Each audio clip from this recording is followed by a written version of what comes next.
उत्तर प्रदेश विधानसभा 2022 के चुनाव में भारतीय जनता पार्टी के उप मुख्यमंत्री डॉक्टर दिनेश शर्मा ने गाजियाबाद सिटी में प्रबुद्ध वर्ग सम्मेलन में भाग लिया, जिसमें महानगर अध्यक्ष संजीव शर्मा, स्वास्थ्य मंत्री अतुल गर्ग, विधायक सुनील शर्मा, महापौर आशा शर्मा एवं पार्टी के वरिष्ठ कार्यकर्ता मौजूद रहे। वहीं हिंदी न्यूज 1 की भी टीम इसकी प्रेस कॉन्फ्रेंस का हिस्सा बनी।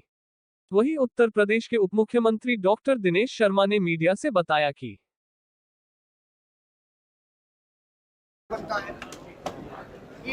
गुजरात सीएम विजय रूपाणी जी ने इस्तीफा दिया है, उसके बारे में कुछ कहिए। नहीं, देखिए, मैं गुजरात का 3 साल प्रभारी, 3.5 साल प्रभारी रहा हूँ। आदरणीय रूपाणी जी एक तेजस्वी और कर्मठ योग्य वहाँ के शासक रहे हैं और एक संगठन के व्यक्ति हैं। भारतीय जनता पार्टी में गुजरात में हो या बाहर भी हो, वहाँ परंपरा रही है, एक कार्यकर्ता को एक दायित्व मिलता है तो दूसरे को दूसरा दायित्व मिल जाता है। तो ये दायित्वों का परिवर्तन होता है, इसमें कोई इस्तीफा शब्द नहीं।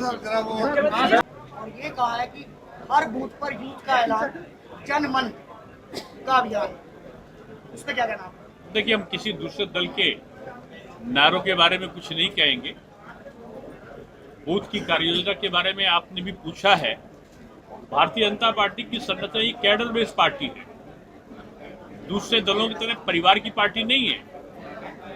आज आप ममता जी को ले लीजिए तो भतीजा उत्तराधिकारी होगा, मायावती जी को ले लीजिए तो भतीजा उत्तराधिकारी होगा, आदरणीय मुलायम सिंह जी को ले लीजिए तो अखिलेश जी उत्तराधिकारी होंगे, कांग्रेस में ले लीजिए तो प्रियंका जी, राहुल जी, सोनिया जी उत्तराधिकारी होंगे। बीजेपी में उत्तराधिकार नहीं चलता है, यहाँ हमारा कार्यकर्ता चलता है और बूथ स्तर तक के कार्यकर्ता का भी वही महत्व है जो हमारे नेताओं का महत्व होता है। इसलिए ये हमारा संकल्प रहा है। दूसरे लोग अगर नकल करना चाहते हैं तो हमें आपत्ति थोड़ी हो सकती है। मुख्यमंत्री जी, देश में वायरस एक बहुत तेजी से फैल रहा है और तीसरी लहर संभावित है। ऐसे में प्रबुद्ध सम्मेलन, लगातार भीड़ का इकट्ठा होना क्या वायरस को निमंत्रण नहीं देता? नहीं, देखिए, पूरी तरीके से सावधानी हो, लोग उसका पालन करें, ये हर तरफ से सबसे कहा जाता है। निश्चित रूप में जो अभी जो स्थितियां उत्तर प्रदेश की हैं वो नियंत्रण में हैं और जहां भी लापरवाही होगी तो सरकार उसको नियंत्रित करेगी। देश में कई ऐसे जगह है जहां पर वायरस का स्टेटस ज्यादा बढ़ रहा है। सर, ओवैसी ने कहा 100 सीटों पर चुनाव लड़ेंगे यूपी में, तो क्या इससे बीजेपी को फायदा होगा या बीजेपी को? देखिए, एक बड़ी भारी भ्रांति है कि सपा, बसपा, माकपा, भाकपा, कांग्रेस, छोटे दल, हैदराबाद से आए, बंगाल से आए, कहीं और से आए, ये सारे दल अलग अलग है, ऐसा नहीं है। ये सारे दलों की मानसिकता एक है, नीति एक है, सिद्धांत एक है, उद्देश्य एक है और ये सब मिलकर बारी बारी से लड़े हैं बीजेपी से। 2017 में 2 दल एक थे और तीसरा दल उनको समर्थन कर रहा था, फिर 2 दल 2019 में एक हुए, तीसरा दल उनको समर्थन कर रहा था।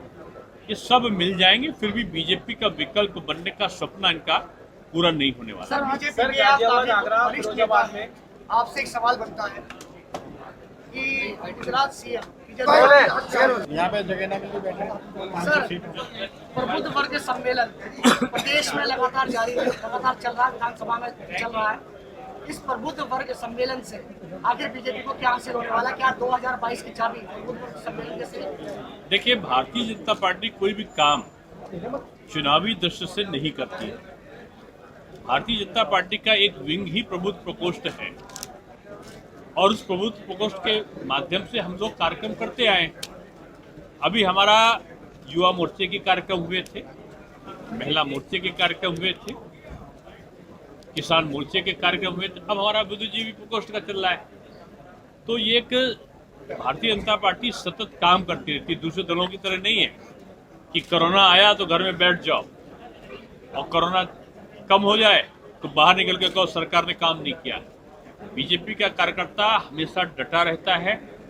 कोरोना ऐसे संक्रमण काल में सेवा ही संगठन के नाम पर बीजेपी का कार्यकर्ता, हमारा जनप्रतिनिधि, हमारे मंत्री, सारे के हमारी सरकार और हमारी पार्टी जहां घर घर जा रहे थे, गांव गांव जा रहे थे, सैकड़ों की तादाद में दिवंगत भी हमारे कार्यकर्ता, हमारे साथ साथ एमएलए नहीं रहे, 3 मंत्री नहीं रहे, लेकिन उस समय कुछ लोग इस बात को आरोपित कर रहे थे कि ये बीजेपी की वैक्सीन है। घरों में बैठ कर ट्वीट कर रहे थे दिल्ली से कुछ नेता कि वैक्सीन आ ही नहीं सकती, आएगी तो फायदा नहीं करेगा। जब फायदा भी कर गई, आ गई, फिर बोले मुफ्त में होना चाहिए, मुफ्त में भी हो गई।